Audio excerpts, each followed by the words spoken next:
Hi, this is a follow-up video to the Concentrations of Medicine Assignment Help Video Part 1. Please make sure that you have viewed this video, Concentrations of Medicine, before you continue in what I'm about to help you with. So Miss Arrington in the previous video got up through this point in the Concentrations of Medicine B assignment. As you can see, she's already helped you with day 1 and day 2. And then I'm gonna let you do day 4, or day 3, day 4, day 5, day 6, and so forth. And then I'm gonna let you also answer number 4. Don't forget that you do also have the example from page 7 in the content that's very similar. It starts right here, about midway down the page, Concentrations of Medicine. So you can also use that to help. Notice here with this example, you start with 20 milligrams in the bloodstream, then 34, 43.8, 50.7, and so forth. And then when you graph the exponential decay, and it is exponential decay because when you take the medicine, it will slowly decrease in your bloodstream, or the patient's bloodstream. So that's where you can see here that it has decreased. And then here's an explanation for this one. This one's particularly important. This is what we're going to be graphing today, is the step function that will represent how much is in the bloodstream at any given day. At day 0, no medicine was taken, obviously, so there's nothing on our graph. At day 1, take a look up here in the table. Day 1, there was 20 milligrams. So that's where this is. Day 1, as soon as the medicine hits the patient's bloodstream, it's at 20 milligrams. And it's going to continue to decrease until the next dose is taken. That's right here, is when the next dose is taken. Because it wasn't completely out of the bloodstream before the second dose is taken, we have to take the 20 milligrams and add it to whatever was left from the first day. So that's why we get this, and then it decreases. So what can you imagine is going to happen on day 3? Well, you'll have the 20 milligrams plus whatever is left at the end of day 2. So it'll be up here, and it'll decrease, and it'll go up here, and then at some point it will level off. And you can see that that does happen here around really around day 13. It levels off to where you're going to continue to only have around 66 milligrams if you continue taking it day by day. Obviously, if you missed a dose, then it's going to go down below 66 and then continue to go up from there again until it levels off again. What I'm here to help you with today is how to insert your graph for number 5. I think it's, let me take a look.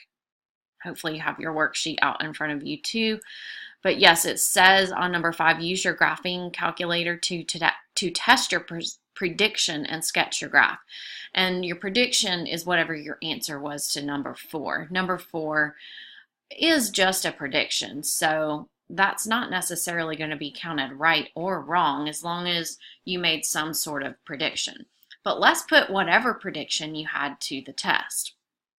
I'm going to use Desmos to illustrate the step function. Here it is. Remember that Miss Arrington in the previous video had already done day 1, which you see in purple on the graph. There's day 2 in black. There's day 3 in red. And then there's day 4 in blue.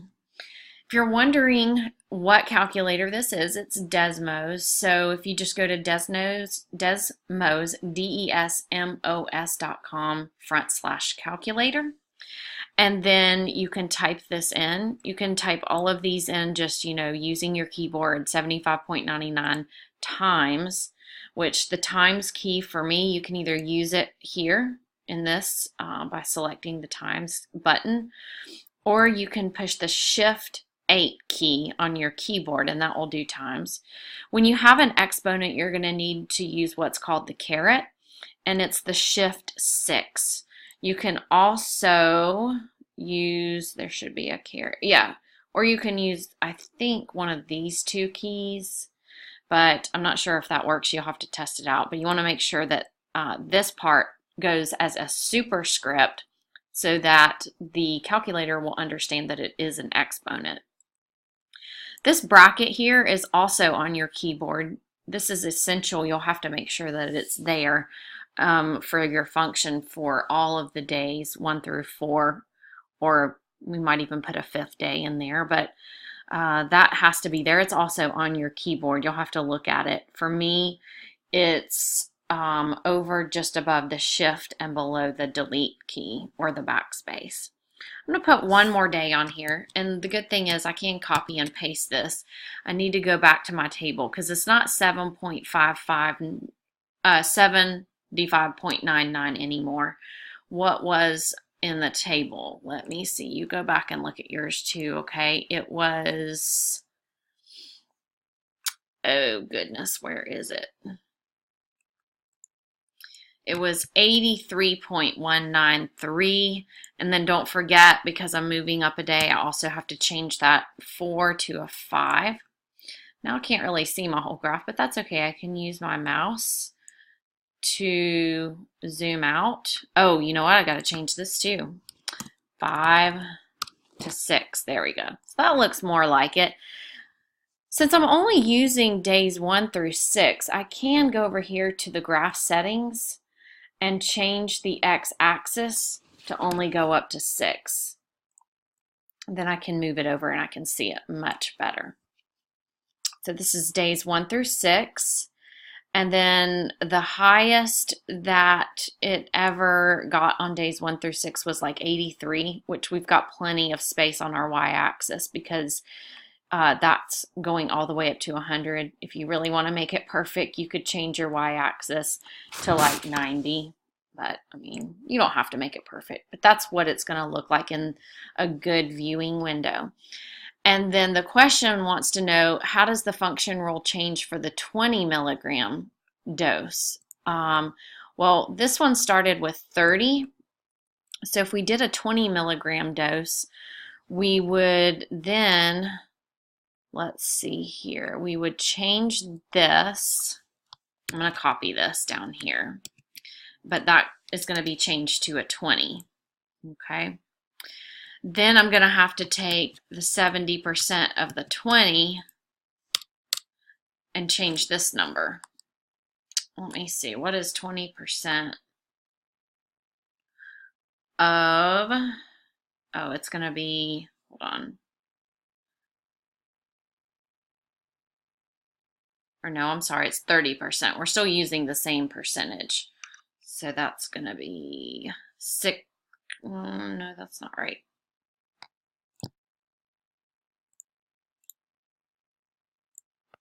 All right, so the good thing is that we don't really have to recalculate all of these with the number 20 milligrams because those are done for us in the content. Yay! So we just have to copy those over. 20, 34, 43.8. In the graph that we just did, we went up to, I think, 6. No, we went up to 5 days, I think. So write those numbers down, and then we'll come over here and we'll put those in. Purple is going to be day 1 again. You can see how this is our original where it started with 30. Sorry, I don't know what. There we go. It's real close, but yeah, this is day 1 where it starts with 30 and then goes down. And then this one starts with 20. So this is our new one here. So then we have 34. I'm going to go back up here and copy this one. This just saves me some time from having to type it all again, but in our 20, it was not that same number. What was after 34? It was 43.8.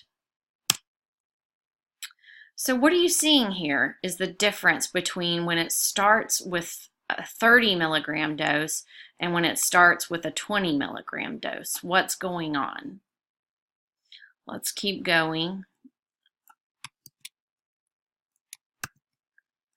I'm going to erase that. What was the next number after 43? It was 50.66. All right, we'll go one more. And the next number was 55.462.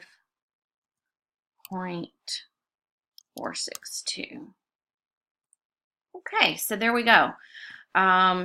What is happening to this graph? The question in number 5 says, use your graphing calculator to predict how do you think those changes going from a 30 milligram dose to a 20 milligram dose will affect your graph? Well, it looks like what happens is that it's shifting it down. It is also stretching it vertically, from what I can tell. So along with your explanation, here's how you can easily insert this graph into your assignment. You can either click right here and export that image, save it to your computer, and then insert it in. You can also use like a screen sharing program. That's what I'm going to do. I'm going to just do a quick capture the image, copy the image, then go back over to my assignment, which is right here. I can resize this so it'll fit a little bit better. And then I can say, as we can see from the graphs starting at either 30 milligrams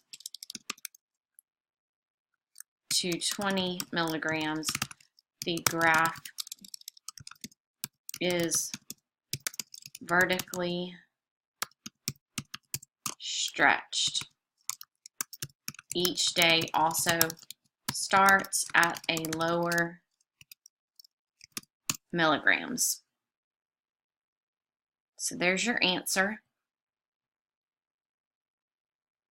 I can take that off since now I have already taken that off. Don't forget, go back and answer number 4, which was, what did you think would happen? And that is it. All right, you're going to do this again in number 12. So all you'll do is go back to your Desmos calculator. You can erase all of these by clicking the X's, or you can just go in and change the numbers if you would like. But hopefully that will help you with knowing how to graph these step functions in the Desmos online calculator.